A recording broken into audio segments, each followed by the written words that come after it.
Bonsoir. Dans ce numéro de Cybernétique du premier mardi du mois de novembre, nous allons vous amener à la découverte des applications de streaming et de vente Made in Mali. Cette application s'intitule Empire Afrique et l'autre application, il s'agit de Wikasso. Wikasso, c'est une application qui facilite la relation entre les stylistes et leurs clients. Ben oui, nous allons également parler de ce qu'on appelle la broderie numérique. C'est quoi la broderie numérique?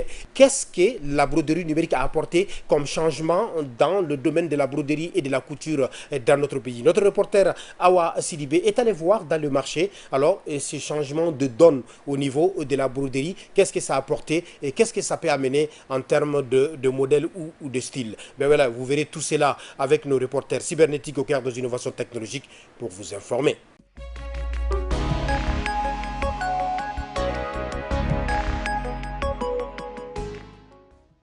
Très bien, comme je le disais, ce soir, nous allons parler de ce qu'on appelle application de streaming et de vente. Cette application vous permet tout simplement d'acheter de la musique, sinon écouter la bonne musique à travers les TIC. Ben voilà, et comment fonctionne cette application et quelle est l'importance de cette application pour les artistes, quelle est son utilité et surtout comment les artistes gagnent à partir de cette application. Notre reporter Astanso est allé à la rencontre des ingénieurs maliens qui ont conçu, sinon qui ont développé cette application. Suivons ensemble.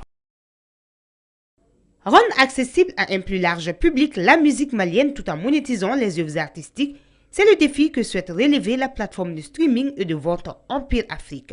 Un challenge qui pourra faire profiter aux créateurs de contenu leur production.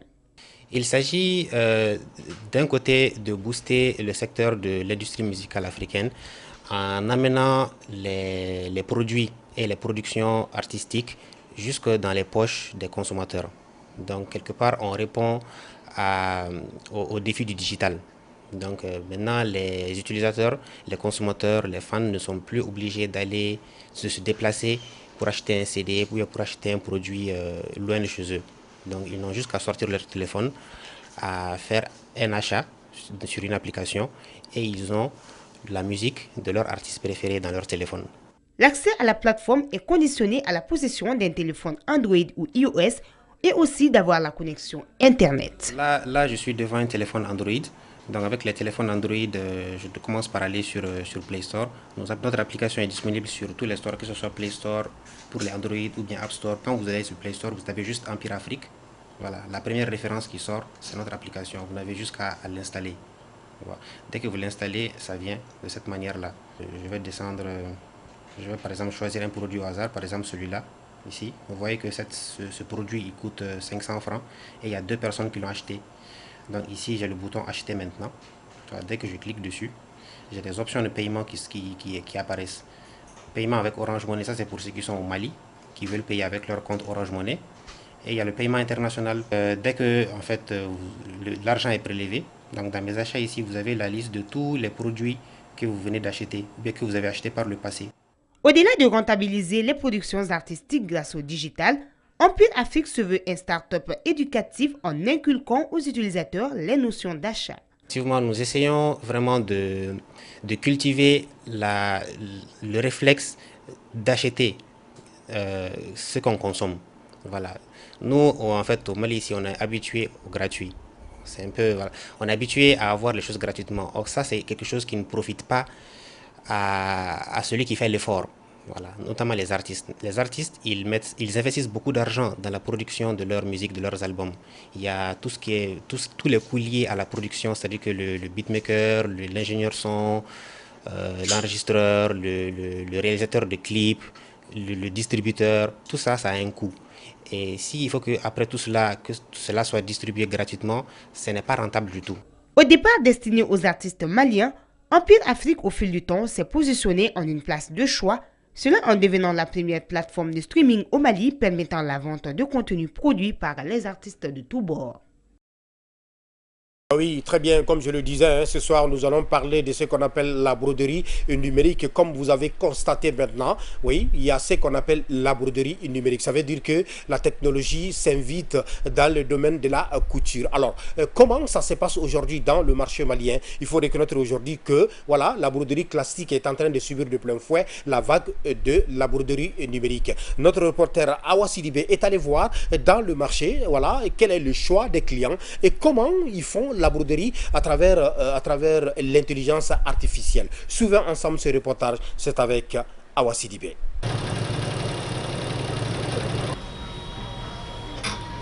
Mode et évolution vont de pair. C'est le cas de la broderie numérique, c'est-à-dire la broderie réalisée par une machine de façon automatique. Devenue la nouvelle coqueluche des Maliens, ce modèle de couture est communément appelé chez nous ordinateur. Pour réaliser ce processus, une clé USB sur laquelle sont préétablis différents modèles de broderie est insérée dans la machine. Ensuite, le brodeur place l'habit à broder sous le cadre, choisit le modèle et les fils à broder, puis la machine fait le reste. La machine à broder est vraiment simple d'utilisation. Il suffit de suivre les instructions données par cette dernière. Contrairement à la machine à broderie d'avant, elle est autonome, ce qui fait qu'on n'a pas beaucoup d'efforts à fournir.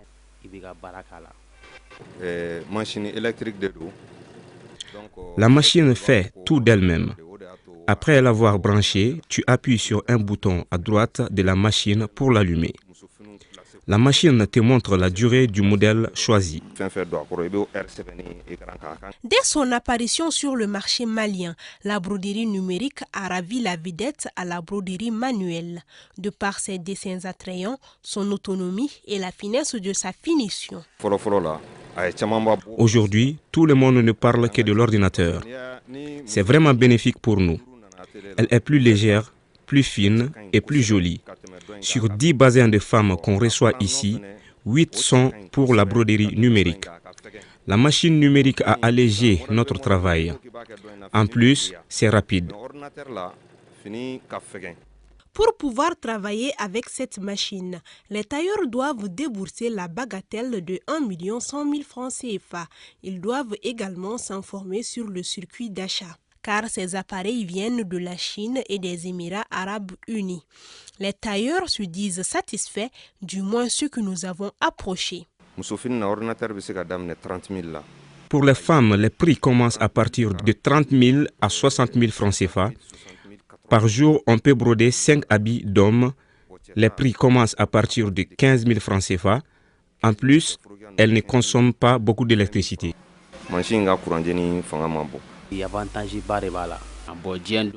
Pour une robe vraiment chargée, c'est maximum une journée de travail.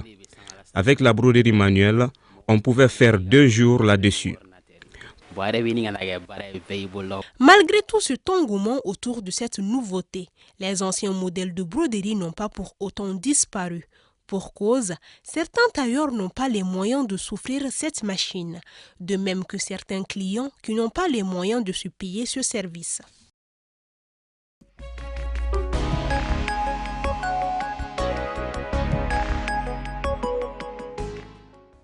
Voilà, très bien, place à notre rubrique Startup Act. Oui, voilà, ce soir, la rubrique Startup Act est consacrée à ce qu'on appelle l'application Waikaso. Oui, c'est quoi l'application Waikaso? Cheikh Tourabou Sissoko et ses collaborateurs ont développé une application dénommée Waikaso. Alors, c'est quoi cette application? Quelle est l'utilité de cette application? Qu'est-ce que cette application va apporter comme changement dans le domaine du stylisme? Alors, suivons ensemble les démonstrations. C'est avec Marcel Tessougi.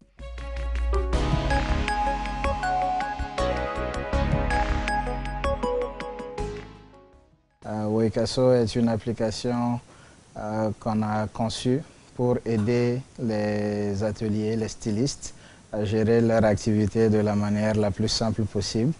Et à l'ère de la digitalisation, nous avons estimé que c'est un domaine qui est en boom au Mali. Vous serez d'accord avec moi que tous les jeudis, tous les dimanches, nous avons des activités sociales qui requièrent les services de ces stylistes-là. Donc nous avons jugé utile de concevoir cette application pour les aider dans la gestion de leur travail. Donc, je vais vous présenter l'application Weikaso. L'idée déjà derrière le nom, c'est un hommage d'abord à notre maman, dont c'est le surnom. Donc, je veux en profiter pour saluer mon partenaire, Abdoulaye Maïga, avec qui j'ai conçu l'application et qui est d'ailleurs à l'initiation de l'idée, qui est le concepteur initial, on va dire. Moi, je l'ai rejoint sur le projet et je me le suis approprié aussi. Mais aujourd'hui, on est content d'avoir un produit fini sur le marché. Que fait Weikaso? C'est une application qui va permettre aux stylistes et aux clients d'échanger et d'automatiser tout le processus. Mais ce que ça va faire, cette première version qu'on a voulu mettre à disposition des stylistes, va leur permettre d'enregistrer leurs clients, de prendre leurs mesures, de prendre les commandes et de suivre également l'évolution de la commande. Alors, qu'est-ce que nous avons pour commencer? Vous avez la page d'accueil qui vous permet de créer un compte ou de vous connecter lorsque vous avez déjà créé un compte. Ensuite, nous avons l'étape de création de compte. Comme vous pouvez le voir, c'est assez simple. La personne fournit son nom, son adresse email et choisit un mot de passe que la personne doit confirmer. Maintenant, une fois connecté, voici la page d'accueil d'un styliste ou une styliste qui est connectée. Donc, vous avez ici la page client qui vous permet de faire des recherches. Déjà, dès que vous venez, vous allez voir les profils de vos clients. Il y a une photo qui va apparaître. Vous avez le nom du client ou de la cliente ainsi que son numéro de téléphone. Donc, tout ça, c'est des éléments qui vont vous permettre par la suite de faire des recherches. Soit vous mettez le nom du client ou de la cliente ou son numéro de téléphone et ça sera automatiquement filtré ici pour que vous ayez accès plus facilement. Donc là, c'est la page qui permet encore une fois de modifier le client. Donc si on se rend compte que son numéro de téléphone a changé, le pays de résidence a changé, ou alors on veut faire des modifications au niveau des mesures, donc ça, on a la possibilité également de le faire dans l'application. Voilà, donc nous passons maintenant aux commandes. La deuxième fonctionnalité qu'il y a sur cette version bêta permet de gérer les commandes. Donc lorsque les clients viennent, vous les avez enregistrés dans votre base. Maintenant, il s'agit de prendre les commandes et de l'associer aux clients. Et une autre idée derrière ça, c'est que par la suite, les stylistes pourront partager également cette application avec les différents tailleurs qu'ils ont. Donc la personne qui est en boutique peut prendre les commandes peuvent passer ensuite chez le tailleur. Et le tailleur, sans même avoir à demander trop de questions, a les informations sur le client qui a passé la commande et ses mesures. Le tailleur aura les informations sur le tissu à utiliser et sur le modèle qui a été choisi par le client. Comme je vous l'ai dit, cette version bêta a deux fonctionnalités essentielles. Permettre la gestion de la base de données client et permettre la gestion des commandes. Mais par la suite, nous voulons que ce soit vraiment un outil d'interaction entre les clients et les stylistes. Donc on peut dire qu'à l'état actuel, pour cette version, elle est vraiment dédiée aux stylistes qui vont l'utiliser pour gérer leur boutique. Mais plus tard, les clients pourront également parcourir la liste, par exemple, de leur styliste ou leur créateur préféré et pouvoir voir leur modèle et passer des commandes directement à partir de leur application client. Et inclure également des moyens de paiement. Donc, vous avez aujourd'hui plusieurs moyens de paiement, notamment à travers le mobile. Vous avez des moyens de paiement à travers la banque. Donc, bien évidemment, c'est un de nos objectifs de pouvoir inclure ces moyens de paiement et permettre aux gens de payer pour la commande sans avoir à se déplacer. Et ce sont là les quelques fonctionnalités que nous proposons à travers Weikaso pour cette version bêta. Et bien évidemment, nous allons en rajouter d'autres. Et nous espérons que ce soit vraiment une application qui va aider un secteur qui est encore dans l'informel. Et c'est pour nous tout l'intérêt de pouvoir aller vers cette digitalisation, aider les gens qui évoluent dans ce secteur à mieux se structurer, à pouvoir bénéficier de financement, à pouvoir bénéficier d'aides de banques digitales ou d'autres structures qui veulent avoir, par exemple, combien de clients vous avez, combien de commandes vous recevez. Donc nous allons pouvoir permettre à ces stylistes-là, à ces tailleurs, d'avoir ces statistiques et d'aider vraiment à l'ère du numérique aussi.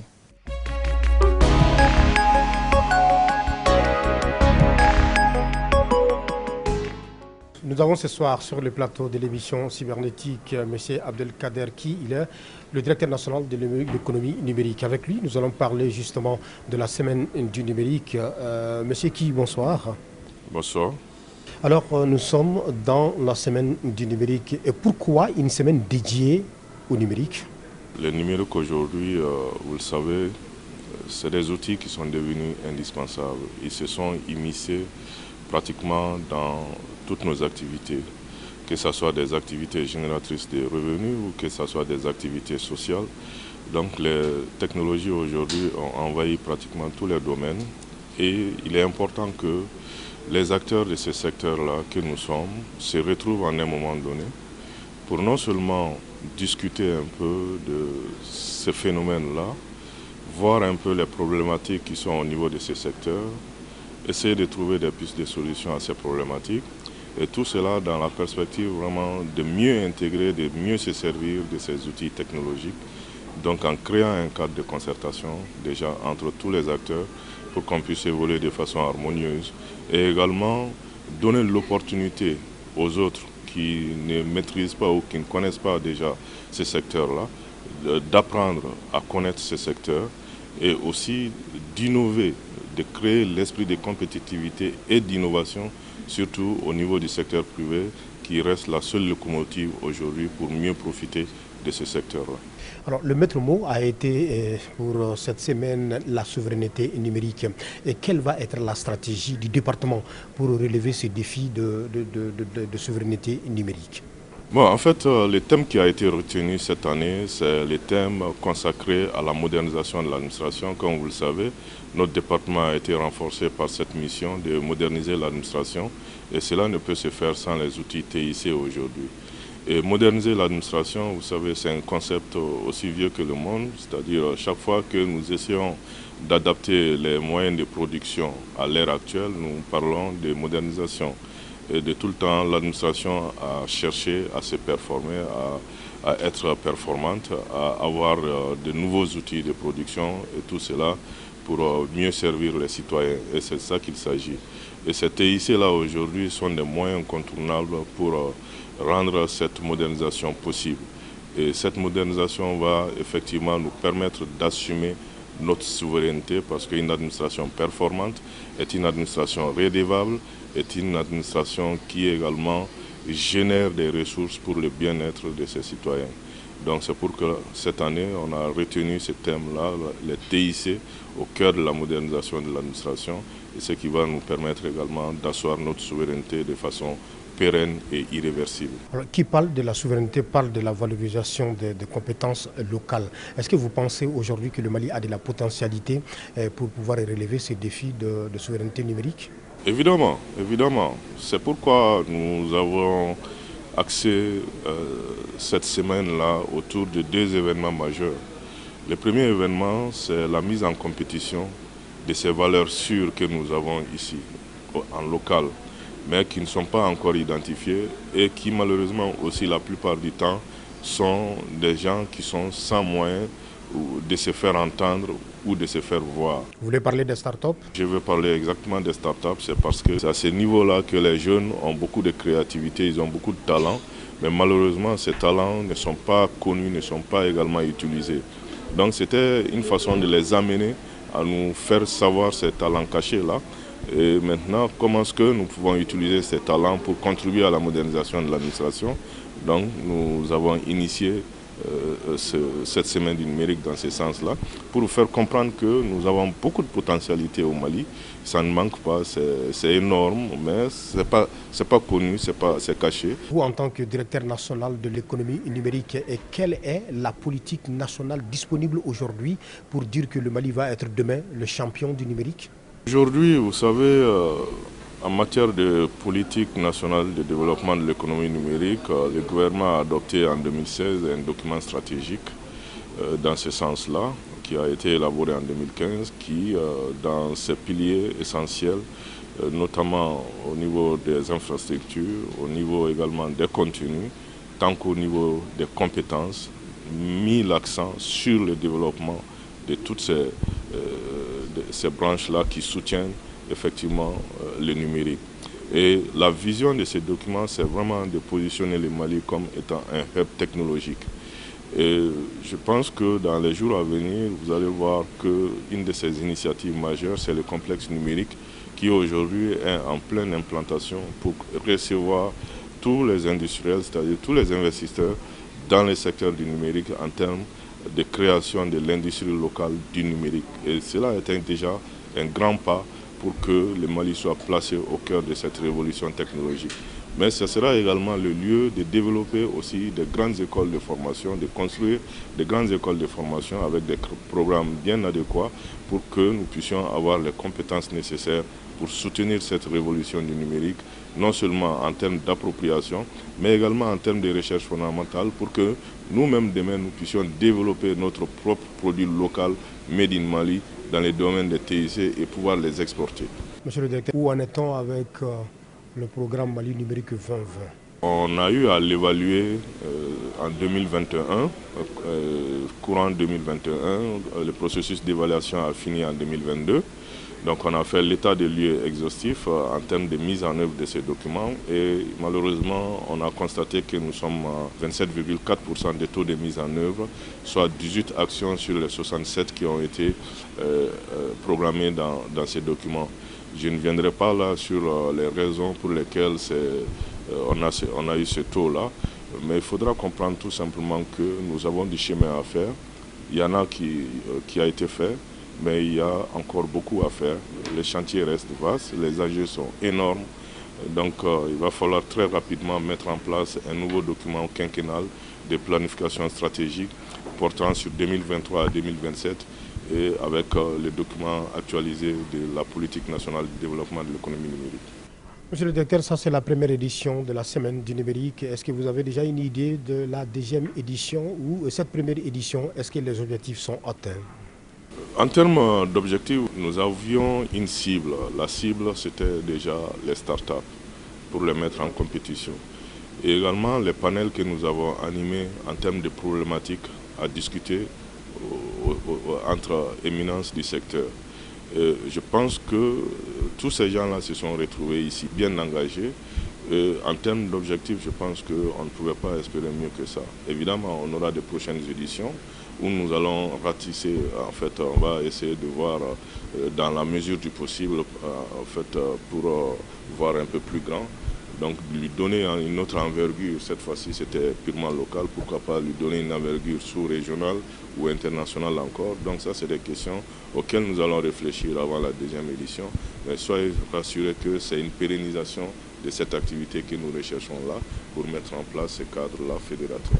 Merci beaucoup, M. Ki, d'avoir accepté cette interview avec l'équipe cybernétique. Comme je le disais, ce soir, il était l'invité de votre émission cybernétique. Cybernétique au cœur des innovations technologiques. Oui, ça va continuer. Nous allons continuer toujours à accompagner ce qu'on appelle les startups au Mali. C'est tout pour ce soir. Je vous donne rendez-vous le mois prochain, qui sera essentiellement consacré à faire un best-of, revenir sur les différents reportages de l'année. Je vous invite à suivre cette émission sur www.ortem.ml et sur l'ensemble de nos plateformes digitales. Ensemble, rien ne nous résistera.